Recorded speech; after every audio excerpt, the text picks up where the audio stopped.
जिल्हा परिषद आणि पंचायत समितींच्या निवडणुकीसाठी प्रशासन सज्ज. 7 फेब्रुवारीला मतदान तर 9 फेब्रुवारीला लागणार निकाल. पुरंदर तालुक्यातील जिल्हा परिषद आणि पंचायत समिती सार्वत्रिक निवडणुकीसाठी प्रशासन पूर्णपणे सज्ज असल्याची माहिती निवडणूक निर्णय अधिकारी वर्षा लांडगे यांनी दिली आहे. पुरंदर तालुक्यातील 4 जिल्हा परिषद गट आणि 8 पंचायत समिती गणांसाठी 7 फेब्रुवारी रोजी मतदान होणार असून 9 फेब्रुवारीला मतमोजणी सासवड येथील नवीन प्रशासकीय इमारतीत होणार आहे. या निवडणुकीत जिल्हा परिषदेसाठी 19 तर पंचायत समितींसाठी 33 उमेदवार रिंगणात आहेत.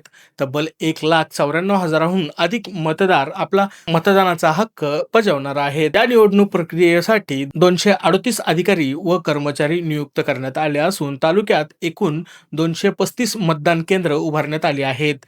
काही मतदान केंद्रावर महिला व आदर्श मतदान केंद्राची सुविधा असणार आहे. मतदारांसाठी रॅम्प, व्हीलचेअर्स, स्वच्छतागृह, वैद्यकीय मदत आणि पोलीस बंदोबस्त यांसारख्या सुविधा उपलब्ध असतील. तर टपाली मतदानासाठी 611 अर्ज प्राप्त झाले असून त्यापैकी 553 मतदारांनी आधीच मतदान केले आहे. यामधील पात्र मतदारांनी 7 फेब्रुवारी रोजी मोठ्या संख्येने मतदान करावे असे आवाहन प्रशासनाकडून करण्यात आलेले आहे. त्यासोबतच विजयी उमेदवारांची अधिकृत नावे ही 10 फेब्रुवारी रोजी राजपत्रात प्रसिद्धी केली जातील असे सांगण्यात आलेले आहे. म्हणजे अशाच ताज्या अपडेटसाठी आमच्या चॅनल सोबत जोडलेले रहा. यूट्यूब चॅनल सबस्क्राईब करा, इंस्टाग्राम पेज फॉलो करा आणि या व्हिडिओला लाईक करायला विसरू नका. धन्यवाद.